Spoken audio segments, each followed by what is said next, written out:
I have to get to the political issue that is not really all that political that has been weighing on my mind all weekend, and that is the Mike Tyson-Jake Paul fight.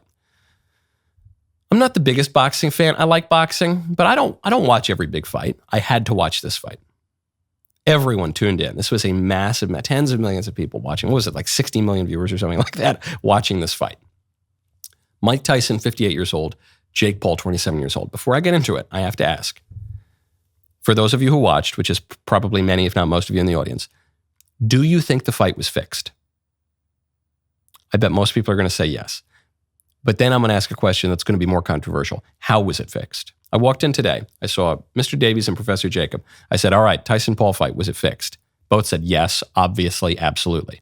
I said, okay, how was it fixed? And Mr. Davies goes, Jake Paul really held back. He didn't lay out Tyson. And producer, Professor Jacob says, what are you talking about? Tyson was the one who held back. He could have knocked that guy out. He's Mike Tyson. He could have knocked Jake Paul out easy.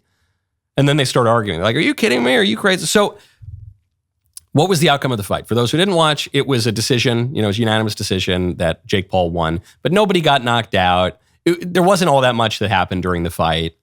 It was, some would say, the perfect outcome. It was the perfect outcome in that had Jake Paul got knocked out, the audience would have loved it, but Jake Paul's boxing career would have been over. I don't care that it's Mike Tyson. If a 27-year-old gets actually knocked out, concussed by a 58-year-old dude, that guy is not a serious boxer. Flip side, if Jake Paul, a 27-year-old, had knocked out Mike Tyson at 58, Jake Paul's boxing career also would have been over, and the audience would have absolutely hated it, and it would have caused all sorts of problems for professional boxing. The way it had Mike Tyson won by decision, Jake Paul's boxing career also probably would have been over. It's just you can't lose to a 58-year-old. I don't care if it's Mike Tyson. I don't care if the guy eats his opponent's ears. The guy's 58. So this was, in a way, the perfect outcome. Jake Paul walks away with $40 million and he gets to say, I beat Tyson in an official fight. Tyson walks away with $20 million. Tyson, who's famously faced financial problems, he made $300 million over the course of his boxing career, and he blew all of it, and he ended up in massive debt, and he's tried to work his way out of it. The guy almost died back in the spring, had to get a massive blood transfusion. Things are looking rough for Mike Tyson. Now he gets to walk away with $20 million, and if he bet against himself on the fight, he might have made another $50 million. We don't know what he made.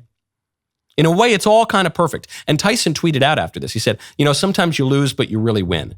And it was really great. After the fight, Jake Paul comes out and he just said, give it up for Mike. He's the greatest. I've idolized him my whole life. A lot of people concluded that what happened here was Jake Paul saw that his idol, Mike Tyson, was in financial straits and figured out a way to make him $20 million and give him a good retirement, help take care of his family, and to make $40 million for himself, and to make it a kind of basically a tribute to Mike Tyson, albeit technically with a loss. This was the first sanctioned fight for Mike Tyson since 2005. Okay, it's basically the perfect narrative for everyone. It also explains Mike Tyson's rant on legacy. Remember, we played it on the show last week. Mike Tyson was talking to that little girl and she goes, "Hi there, Mr. Tyson. What do you think your legacy is going to be?" And Tyson's there as before the fight.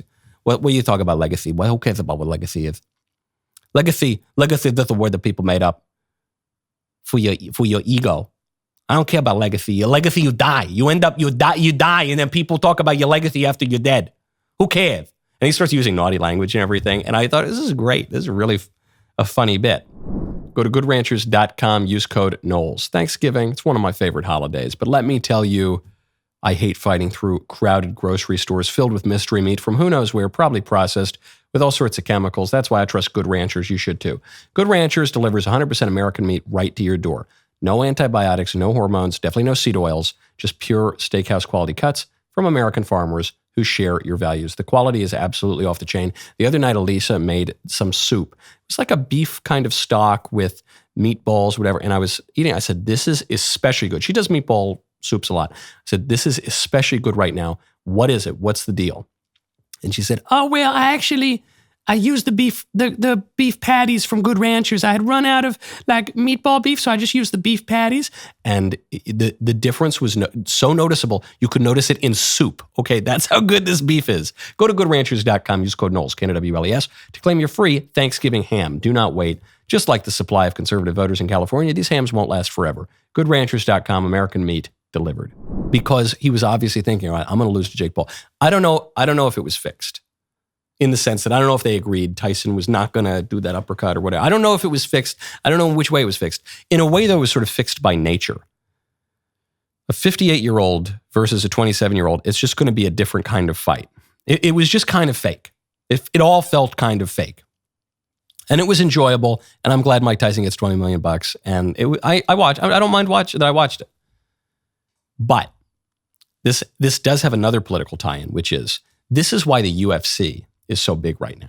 This is why President Trump rolls up with a posse with Elon and Mike Johnson and Vivek and Tulsi. This is why they roll up at the UFC, and the UFC is where the energy is because the UFC doesn't feel fake. Professional boxing has been fake since On the Waterfront. Not all the time. There are real fights that happen. I don't think Evander Holyfield agreed to have part of his ear bitten off by Mike Tyson. But this goes all the way back to another kind of congested sounding boxer, Marlon Brando, and On the Waterfront says, "Yours, my brother, Charlie. It's sort of looked out for me. Instead of this is not your night, kid. Not your night." The fix has been in boxing for a while. Whereas with UFC, it does feel very real. And so it is no surprise that President Trump shows up. His favorite sport, the one he keeps showing up to, is the one that's real. The way I think about it, it's like the Democrat establishment is professional boxing. At this point, the Democrat establishment is like the WWE, all right? It's all scripted. Whereas with Trump, he's kind of playing off the cuff. It's extemporaneous. It's real. It's live. It's much more exciting. If you want some nostalgia for the good old days, for the way politics used to be, okay, you vote for your Joe Bidens, you go vote for even your Kamala Harris's, whatever. But if you want to know where the excitement is, where the authenticity is, where the life is right now, you're going to be with Trump. One last point I'll make on the Tyson-Jake Paul fight. I don't care if it was fixed by nature or if whatever it was. I do like, the reason I liked 90% of Mike Tyson's point on, get about legacy, is there is a parallel to Trump, even with what Tyson was doing, which is this guy is not afraid to lose. He doesn't want to lose, I think. He doesn't go out there with the intent to lose, but he's not afraid. He's not so precious about his legacy that he's going to avoid a fight. He is the man in the ring. He is the man in the arena. That is really beautiful. Trump is one of the biggest winners of the last century. He's a winner. That guy wins. But he's also one of the biggest losers. And it doesn't matter. You don't really remember the losses. You remember the wins. His vodka didn't work. His airline didn't work. His this didn't work. He went bankrupt. Who cares?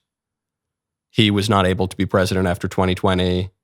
Who cares? The guy is just indefatigable. He doesn't worry about embarrassing himself through loss. He's so dead set on winning. He's willing to risk losing. And that's how I feel about Tyson. Assuming the fight wasn't completely fixed for Tyson to take a dive or something like that, I don't think that's exactly what it was. Who knows? People are all sort of speculating. But regardless, Tyson gets in there at 58 years old. There is something beautiful about that. Saying, yeah, I haven't been in my top form in 20 years. It's more than 20 years. But I don't care. I'm going to go there and fight. I'm not precious about that last image people see of me. I'm going to go down swinging. As long as there's life in me, I'm going to be swinging. And it gives people a chance to see the great Mike Tyson fight again. There's a very similar parallel right there. However, I think the bigger parallel is actually the opposite. Is that boxing, the old sort of fixed scripted sports, all right, that's how politics used to be. It's the uniparty. That's the Democrats and the squish Republicans, and they all play by the old rules. Trump is inventing the new rules. That was a great clip. Now, hey, hold up. Whoa, hey, stop it. Hey, don't go anywhere. Come on. What are you doing? Get out of here. Stay here. Ring the bell. See you next time.